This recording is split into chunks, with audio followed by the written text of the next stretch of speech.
Coach Wilson, thank you for joining me today. Coach Wilson is the head coach at Bowie State University. Coach Wilson, if you wouldn't mind, just kind of introduce yourself, kind of a little bit about your background before we get started. Indeed, I appreciate you guys for having me on.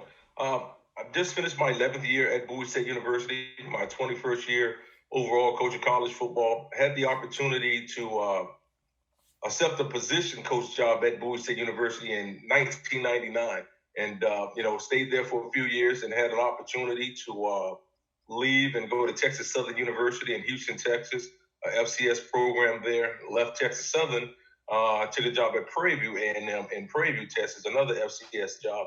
Then had the opportunity to come back home and be a head coach at my alma mater. So I'm really excited about where we are now and having the ability to work here home with around family and everything else. And so it's been a joyful 21 years in this business. Awesome, Coach. Fantastic. Now, you are a former special teams coordinator as well. Um, how would you say help coaching special teams help prepare you to become a head football coach? Wow, a lot of times special teams gets overlooked. Everybody wants to score points offensively and write about the defensive coordinator stopping guys defensively. And one thing that I did that when I first got involved with coaching, I wasn't an offensive coordinator, I wasn't a defensive coordinator, but I wanted to have an impact on the game, and I wanted folks talking about our special teams unit. So I really became, quote unquote, the head coach of our special teams unit. Uh, we put some exciting things together. At one point, we were ranked nationally when I first started coaching in block punts and kick returns. So it was something that the head coaches saw the importance of, and the guys really brought into it. And I think that helped me develop some of the head coaching characteristics I have now with regards to stressing the importance of special teams, getting the starters to understand that, hey, you're going to play special teams, getting the guys on defense to understand a punt return is an opportunity for a touchdown. So those are the things that I learned early on in my career. And I think it's really helped me to this day to have a very sound special teams as a head coach. Now with being the head coach still, how involved are you still in special teams? Obviously, you're emphasizing the importance, but into the day-to-day operation, how involved are you still in special teams? Well, to be quite honest, I still run a special teams. Okay. Just because I'm pulled in administrative meetings and that sort of thing, I'm not as involved offensively and defensively. I'll meet with my staff. I'll give them my input. But special teams is still it's kind of my bread and butter. I always try to keep a younger coach around me that he may have the special teams coordinator title, or I'm working with him to become a special teams coordinator. But for me, I'm always going to be involved. I think it's important, like I say, for the guys, the players to see the head coach involved. Because a lot of times, during practice, you go to special teams period, the guys kind of take a period off, and that's something that I don't believe in. That's something that we don't do at Bowie State. I want all attention paid, everyone paying attention to special teams during that time. If you're not on the special teams unit, we'll have guys get some individual work, but it's a work period. It's not a period off. It's not a playoff during the game. We put some things together from a structural standpoint where we have accountability reminders on Sundays after a Saturday game. If a guy didn't execute his assignments right on special teams or we didn't accomplish our goals. We have goals every week going into a game from a special team standpoint. We don't accomplish our goals, we're gonna have some consequences. And I think it's really important. That's helped us to be successful at Bowie State right now. Now, continuing with special teams, coach, before we kind of get into running back play, is there any drills you emphasize on a daily basis or that you as the head coach want to see done weekly? Something that's kind of high importance to you that you think develops a lot of skills or is just a very good drill? I think too. To me, the toughest two special teams to coach are punt and kickoff. And the reason I say that's difficult because at our level, a snapper is really important. That dictates everything from a special team standpoint. So for a guy to be able to, of course, snap the ball, protect, and get out and cover is extremely important. So we stress it, whether it's an offensive player or defensive player playing special teams, is having the ability to break down and make tackles in the open field. That's something that we practice. That's something we drill a lot as far as engaging and disengaging with blocks. When you're talking about kickoff team, those things are important. Understanding leverage. It's important when you're covering a kickoff. So it's certain things that, like I said, leverage and hand placement and disengaging and engaging and block. There's certain things that we do on a daily basis, offensively and defensively, just to prepare those guys for special teams, period. So those are some things that we do every day. You're going to always see guys working on engaging and disengaging and blocks. You're going to see guys working on open field tackling, hat placement, running their feet. Those are the things that we're going to do every day throughout the ball club, just to make sure we're playing some sound special teams, have the ability to make tackles when it counts. Now, on top of that, you were also the running backs coach at a variety of your stops. Um, and you developed quite a few good ones. When we were talking before and kind of looking at your bio, I mean, you developed some good running backs. What do you think is the key to developing a good running back? Is that kind of the same, just a universal, or is it kind of just varies depending on the kid? It's quite interesting that you asked that, because a lot of guys don't believe in coaching the running backs. A lot of guys think that's the position that guys has a natural ability and they're just going to get the ball and run.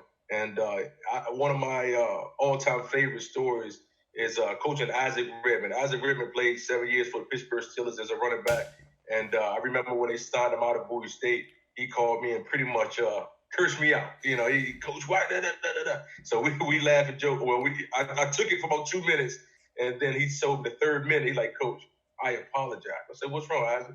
He said, Coach, I should have listened and put more time in from learning protections, understanding defensive fronts, understanding my reads, understanding coverages, so I know who the free defender may be. So he spent his first year on the practice squad. So it really cost him a lot of money because he didn't have those that skill set right then and there. So it's like, so we laugh and joke about that. But everywhere I've been, I really express or stress the importance of running backs understanding defensive fronts, understanding, we call that DAT guy, who you're reading on a particular run play, understanding protections. Because at the end of the day, your job is to protect the most vulnerable person, is the quarterback. The most important guy is the quarterback. And a running back has to have the ability to not only know run game, but know pass game as well. Because a lot of times those guys are out in routes. So it's a lot of things that we do with our running backs that a lot of guys may not do. It's difficult because guys coming from high school, a lot of times they're not coached. They get the ball and let's run. You get 1,000 yards, 1,500 yards back out of high school, he still may not understand protections. He still may not understand basic defensive fronts. And that's something that we're going to spend a lot of time on, teaching fronts and coverages and dot guys or run reads for our backs and also protection. So that's something that I think once a guy understands it, he really is able to play a lot faster and a lot more knowledgeable, understanding who has force and cover two and that sort of thing. So now he knows who's a receiver supposed to block. Is an MDM situation. All of that makes sense. So now you get a pre-snap read and a post-snap read, and you're able to have a little fun once the ball's in your hand. And then once you get to the second level, it's on you. It's on you. But I got to get you through that first level of defense. Awesome, Coach. And kind of continuing with that, I kind of initially just said most important running back drills when I sent these questions to you ahead of time. But kind of as you were talking, like, how do you, those skills that you just talked about, especially identifying fronts, how do you drill that to teach them? Is it more of a classroom oriented, or is there specific stuff you do on the field to help them recognize that? It's both. It's classroom, it's film room, it's even using huddle and things you can do on the field. So we may watch some NFL film, and I'll pause the film at the beginning of the play. Hey, what front is this? What technique is this defensive lineman in? What technique is the end in? What's his gap responsibility? What technique is the linebackers in? Look at the shell of the secondary. Understanding the leverage of the corner. All of those things are questions that we may ask before a play is even ran when we're watching film from, like I said, NFL film or any college film. As far as drills on the field, you may line up some bags to have guys stand in a position at a bag, play a different defensive lineman technique, and we'll do some read drills there. From a protection standpoint, same deal. You may have guys on the bag, have three backers, call out a protection, bring a backer, make sure we're fitting inside out, make sure our hand placement is right. So there are a number of things that you can do. And like I said, at the beginning, the guys are a little hesitant because it's new to them. Man, why do I have to learn this, Coach? I just ran for 200 yards last week, but you made the wrong read. So what I get them to understand is you're going to have some success making the wrong read every now and then. However, when from a consistency standpoint and talking about average per carry, those numbers are going to be impacted based upon making the right read. And so we stress that they see it. We'll watch some NFL film of guys making the wrong read but having success, and also come back and show them in that same game how that guy made the wrong read and he lost 4 or 5 yards. We don't want to lose any yards out the backfield. We always want to have a positive run. So once they see it, they'll get to believe in it, and they have success. Then it's pretty much easy. It's easier to coach at that point. Coach, as we kind of wrap up here, I want to kind of talk more about your tenure at Bowie State than anything. Kind of first thing, I mean, we talked before we came on here about how long you've been there, but what do you think has led to that success to allow you to be there as long as you've had? I mean, what do you attribute that to? And what do you attribute to keep that going forward? I think that some things we talked about before we got on here is the culture. Staff continuity is another thing that's been important to me. I've actually lost 4 coordinators to become head coaches at the collegiate level and or in the NFL, become a position coach in the NFL. So staff continuity is important. So if I lose a coordinator, I've been lucky or fortunate to have a younger guy in position as a position coach that I'm elevating up to that coordinator level. So staff continuity, building a winning culture for the young men, getting administration to understand the importance and the impact of football. And I've been fortunate to have 2 presidents that really understand it, really gets it. Our guys are doing a great job academically.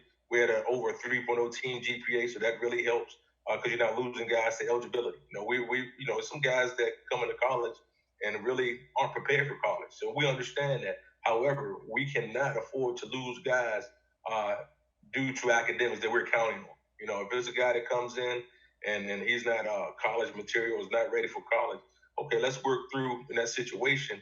But we got to make sure that's not a guy that we're counting on to win ball games with and matriculate at our university. So a lot of that is established early. We've had fortunate enough to have a summer program while freshmen come into summer school at the first week of July, and they're there a month and a half before we start camp. So those guys are getting acclimated, understanding time management. They have an opportunity to work out in the evening with the guys. That's really helped us because our freshman class is pretty much averaging almost 40 credits their first year. So that's great. You only need 120 to graduate, and you got a guy getting 36, 37 credits his first year because of the summer program and the 2 fall and spring semesters. It's really good for our program, and I think that's another thing that's really, really helped us a lot. So, but staff continuity and recruiting, I would say are 2 of the most important with regards to sustaining some of the success that we're having. Awesome, Coach. And then kind of, just like I said, to start wrapping it up, like what are you most proud of from the time at Bowie? I mean, obviously you said your alma mater, so I mean it's even it's probably even a larger pride than it is some of the other coaches who have a job. But like, what are you the most proud of regarding your tenure there? As a head coach, your father figure, your uncle, you're a big brother to some. And just to see these guys be successful on and off the football field is great. Like we're graduating over 80% of our guys. These guys are coming back. Now, and I've been there, it seems like so long. They're coming back with kids and just relaying a message to our current players how important their experience was.